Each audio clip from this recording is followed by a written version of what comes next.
రాష్ట్ర legal cell కార్యదర్శిగా సత్య పసుపులేటి శ్రీనివాసరావు నియామకం. శుభాకాంక్షలు తెలియజేసిన వైఎస్ఆర్ కాంగ్రెస్ పార్టీ నాయకులు, అభినందించిన జగ్గైపేట నియోజకవర్గ వైఎస్ఆర్సీపీ ఇన్ఛార్జి తన్నీరు నాగేశ్వరరావు. ఎన్టీఆర్ జిల్లా today TV staff reporter Cheneru Rambabu. Jaggayyapeta నియోజకవర్గం వైఎస్ఆర్సీపీ కార్యాలయం నందు వైఎస్ఆర్ కాంగ్రెస్ పార్టీ అధినేత వైఎస్ జగన్మోహన్ రెడ్డి, జిల్లా పార్టీ అధ్యక్షులు దేవినేని అవినాష్ సిఫార్సుతో YSR Congress party legal cell కార్యదర్శిగా పసుపులేటి సత్య శ్రీనివాసరావు నియమితులైన సందర్భంగా వైఎస్ఆర్సీపీ నాయకులతో కలిసి శాలువాతో ఘనంగా సన్మానించి శుభాకాంక్షలు తెలియజేసిన జగ్గైపేట నియోజకవర్గ వైఎస్ఆర్సీపీ ఇన్ఛార్జి తన్నీరు నాగేశ్వరరావు. ఈ సందర్భంగా ఆయన మాట్లాడుతూ, పసుపులేటి సత్య శ్రీనివాసరావుకు లీగల్ సెల్ కార్యదర్శిగా రావడం నియోజకవర్గానికి గర్వకారణంగా ఉందని, నియోజకవర్గంలో అధికార పార్టీ ఆగడాలతో కార్యకర్తలు, నాయకులు పడుతున్న ఇబ్బందులతో తప్పుడు కేసులకు బనాయించి బలైన వారిని ఈ లీగల్ సెల్ భరోసాగా ఉంటుందని తెలియజేశారు.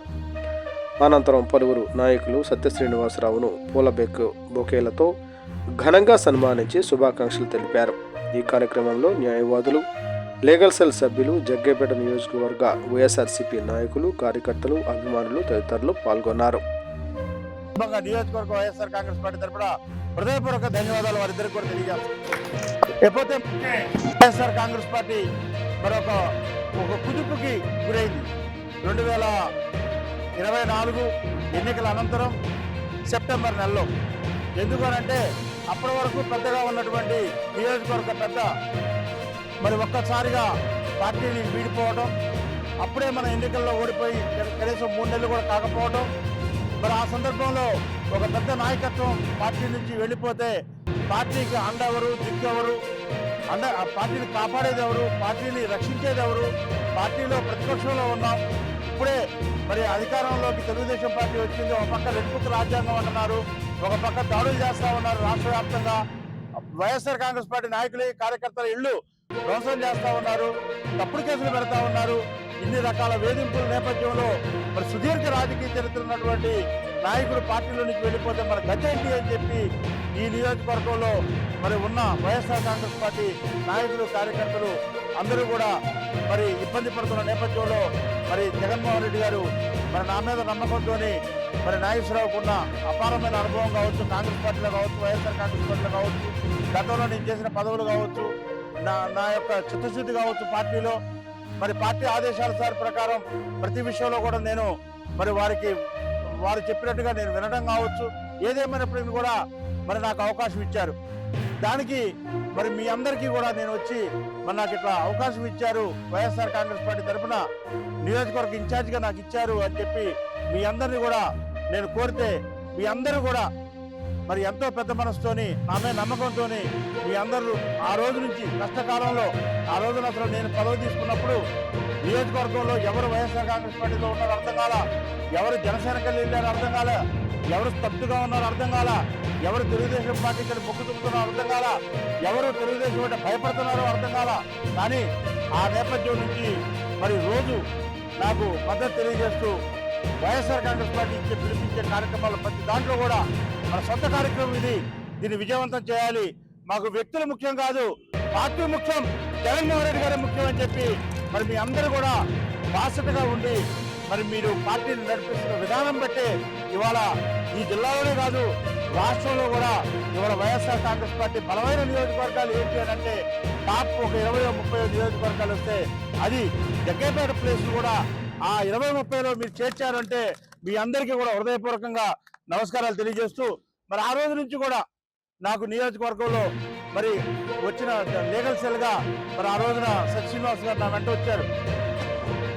వైఎస్ఆర్ కాంగ్రెస్ పార్టీ సమన్వయకర్తగా నాకు ఇవ్వకముందు నాతోనే ఉన్నారు, ఇచ్చిన తర్వాత కూడా పార్టీకి వెన్నుదన్నుగా నేను ఉంటాను అని చెప్పి ఆ రోజున మరి బలంగా నిలబడి మరి కనగంజిపురంలో ఒక కేసు అయింది. ఉత్సవాలప్పుడు మీకు తెలుసు 19 మంది మీద శ్రీనివాసరావు కేసు పెట్టారు. అమాయకుల్ని అందులో ఇరికించారు. ఏంటంటే వాళ్ళ కక్ష, వాళ్ళు కూడా ప్రభలు కడుతున్నారు. ఇక్కడే వెనకాల ఉన్నారు, వెనకాల బ్రహ్మం గారు, అనగలపాడు సర్పంచ్ గారు, వాళ్ళ ఊరు నుంచే బ్రహ్మాండంగా ఆ రోజున వైఎస్ఆర్ కాంగ్రెస్ పార్టీ ప్రభలు కట్టారు. అవన్నీ కూడా పెరగించుకుని వచ్చేసరికి తెలుగుదేశం ప్రభల కన్నా కూడా వైఎస్ఆర్ కాంగ్రెస్ పార్టీ ప్రభలకి ఎక్కువ మంది జనం ఉంటాం, ఎక్కువ ఆదరణ ఉంటాం, ఎక్కువ మంది మన్ని ఫాలో అయ్యేసరికి తట్టుకోలేక కనగంచిపురంలో స్థానిక తెలుగుదేశం పార్టీ నాయకులు కుట్రబన్ని అక్కడ గొడవ చేసి మనాల మీద కొబ్బరి బొండాలు, మనాల మీద చెప్పులు, మనాల మీద బాటిల్స్ అవన్నీ వేసి చికాకు చేసి చివరికి అక్కడ పోలీసులకి ఆ గొడవ సద్దుమణించడం కోసం మధ్యలోకి వచ్చిన పోలీసులకి చిన్న గాయం అయితే అది వైఎస్ఆర్ కాంగ్రెస్ పార్టీ వాళ్ళు వేసిన వాటి వల్లనే గాయమైందని చెప్పి 307 అంత పెద్ద కేసు చూడండి. అక్కడ ఎవరికీ ఏమీ కావాలి. దానికి ఆ గొడవ అంతా కూడా సూత్రధారులు, పాత్రధారులు తెలుగుదేశం వాళ్ళు అయితే దాని కేసు మాత్రం 19 మంది మీద, అమాయకుల మీద, చదువుకునే పిల్లలు, ఉద్యోగస్తులు, ఏదో సెలవులకి, సంక్రాంతి సెలవులకి లాస్ట్ టైం కూడా ఇలానే ఆ ఉత్సవాలు అప్పుడు జరిగింది. ఇది అప్పుడు సెలవులకు వచ్చినటువంటి పిల్లల మీద వైఎస్ఆర్ కాంగ్రెస్ పార్టీ సానుభూతి పనుల మీద కేసులు పెడితే సుమారుగా 40 రోజులు బందర్ జైల్లో చేయని తప్పుకి శిక్ష మరి వాళ్ళు పొందారు, శిక్షించబడ్డారు. వాళ్ళు 40 రోజులు బందర్లో రిమాండ్లో ఉన్నారు వాళ్ళు. అయితే మరి ఆ రోజున YSR Congress party legal cell తరఫున శ్రీనివాస్ గారికి చెప్పాం, ఏం చేస్తారో తెలియదండి, మీరు నందిగామ కోర్టులో బెయిల్ తీసుకుంటారా, హైకోర్టులో తీసుకుంటారా, ఏం చేస్తారో తెలియదు, వాళ్ళు మాత్రం బయటికి రావాలి, వాళ్ళకి ఎటువంటి రూపాయి ఖర్చు కూడా వాళ్ళ మీద ఉండకూడదు అంటే ఆ చెప్పిన రోజు లగాయతు మరి వాళ్ళు అరెస్టు రిమాండ్ చేసిన గవర్నమెంట్ హాస్పిటల్కి వచ్చిన కోర్టు దగ్గర నుంచి మళ్ళీ పంపించే దాంట్లో కానీ అక్కడి నుంచి బందర్ వెళ్ళేదాకా మళ్ళీ బందర్ నుంచి మరి ఇక్కడ నందిగామలో సుమారుగా ఒక 5-6 సార్లు బెయిల్ రిజెక్ట్ అయింది. అయినా కానీ ఎక్కడా కూడా మరి తేడా పడకుండా హైకోర్టు కంటే కూడా హైకోర్టుకి అక్కర్లేదని నేనున్నా, మీకు తీసుకొచ్చే బాధ్యత రాది, 307 పెద్ద కేసు, కానిస్టేబుల్ కొట్టారని అన్నారు కాబట్టి పెద్ద కేసు అయింది అని చెప్పి దగ్గరుండి రూపాయి ఖర్చు, రూపాయి వాళ్ళ దగ్గర తీసుకోలేదు, రూపాయి నా దగ్గర కూడా ఆశించరా, ఉచితంగా మరి వారికి 16 మందికి మొట్టమొదట బెయిల్ రావడం జరిగింది.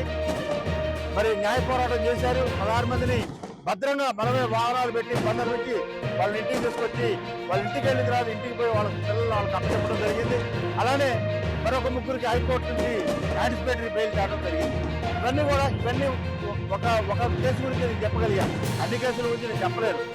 రోజులో నేను 4-5 సార్లు పార్టీలో ఎవరన్నా ఏదైనా ఊళ్ళో ఇబ్బంది పడితే న్యాయ సలహాలు అడుగుతూ ఉంటా. అలానే ఏదైనా కేసులు పేదవాళ్ళు వస్తే వాళ్ళ గురించి కూడా చెప్తూ ఉంటా. మనకి కూడా లీగల్ టీము చాలా గట్టిగా ఉంది. బూడిద నరసింహారావు ఉన్నారు, మన మండల పార్టీ అధ్యక్షుడు, ఆయన న్యాయవాది కూడా. అలానే ఇప్పుడు దాసరి నాగేశ్వరరావు వచ్చారు ఇక్కడికి. అలానే మన మహిళా సోదరిమణి శేషకుమార్ గారు అని సోదరిమణి, పాపం ఈవిడ గట్టిగా చప్పట కొట్టాలి, యువ న్యాయవాది వారు కానీ. అలానే మనకి కృష్ణయ్య గారు మన జిల్లా ప్రధాన కార్యదర్శిగా మరి వారికి ఇవ్వడం జరిగింది. వైఎస్ఆర్ కాంగ్రెస్ పార్టీ తరఫున జిల్లా ప్రధాన కార్యదర్శి. ఒకసారి నమస్కారం మేడం సార్, మీరు పరిచయం కావాలి అందరికీ. వారిది పెదమోదుపల్లి వారిది. అలానే మరి నియోజకవర్గ లీగల్ సెల్ అధ్యక్షుడిగా సోదరుడు ఓర్సు రాజు గారికి ఇవ్వడం జరిగింది. నమస్కారం పెట్టు, అందరూ చూడాలి అతన్ని, చిల్లకల్లి వాస్తవ్యుడు.